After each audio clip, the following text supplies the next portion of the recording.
Malaikat Jibril membawa kain kafan untuk Rasulullah dan orang-orang tersayang beliau. Namun salah satu cucu Rasulullah tidak mendapatkannya.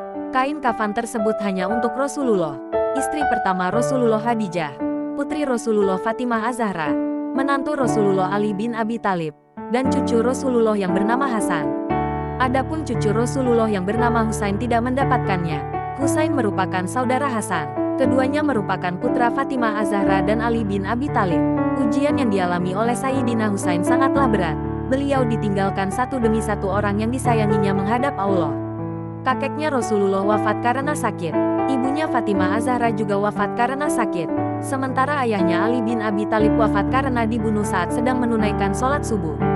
Kakaknya Hasan bin Ali wafat sebagai syuhada. Semua ujian kehidupan itu Sayyidina Husain lalui dengan penuh kesabaran. Tatkala Yazid bin Muawiyah dinobatkan menjadi khalifah, Sayyidina Husain tidak menyetujuinya.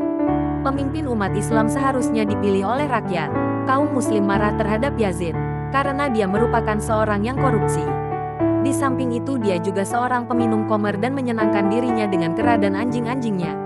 Namun Yazid memperoleh kedudukan karena warisan ayahnya, Muawiyah bin Abu Sufyan. Sayyidina Husain mendapat banyak surat dari penduduk Kufah. Surat itu berisi dukungan mereka kepada Sayyidina Husain. Mereka meminta untuk datang ke Kufah dan dinobatkan menjadi khalifah. Ketika sampai di Zubalah, dia dan rombongannya bertemu dengan Umar bin Sa'ad dan Ibnul Asad, yang membawa surat dari Muslim bin Aqil yang isinya menyampaikan ketidakpedulian penduduk Kufah terhadap dirinya. Husain akhirnya tiba di Karbala pada tanggal 2 Muharram 61 Hijriah. Kedatangannya disambut dingin oleh penduduk setempat yang mencapai 100.000 orang yang siap menyatakan janji setia kepada Sayyidina Husain. Ternyata benarlah kekhawatiran dari keluarga dan sahabat Sayyidina Husain. Pada akhirnya Sayyidina Husain beserta dengan rombongan dikepung selama beberapa hari, tepat pada tanggal 10 Muharram 61 Hijriah. Sebanyak 5.000 pasukan yang dipimpin oleh Umar bin Sa'ad bin Abi Waqqas menyerbu rombongan Sayyidina Husain.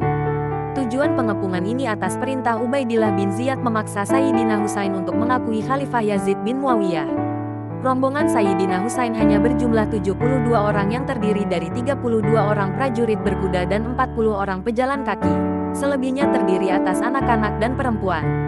Dengan jumlah yang tidak seimbang inilah tentu membuat pasukan Sayyidina Husain kalah telak.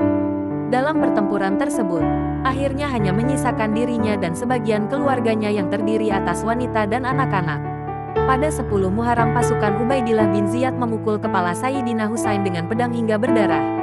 Lalu Sayyidina Husain membalut luka di kepalanya dengan merobek kain jubahnya. Saat itu ada pula dengan melepaskan panah dan mengenai leher Sayyidina Husain. Namun dia masih hidup sambil memegangi lehernya. Ibnu Katsir juga mengatakan bahwa yang membunuh Sayyidina Husain dengan tombak adalah Sina bin Anas. Lalu dia menggorok leher Sayyidina Husain dan menyerahkannya kepada Hawali bin Yazid. Sayyidina Husain wafat pada hari Asyura bulan Muharram tahun 61 Hijriah.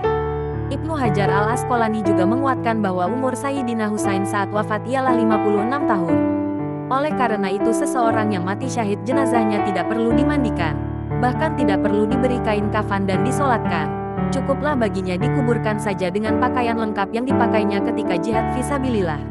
Inilah penyebab kematian Sayyidina Husain yang tidak mendapatkan kain kafan dari malaikat Jibril. Beliau meninggal karena mati syahid dalam peperangan.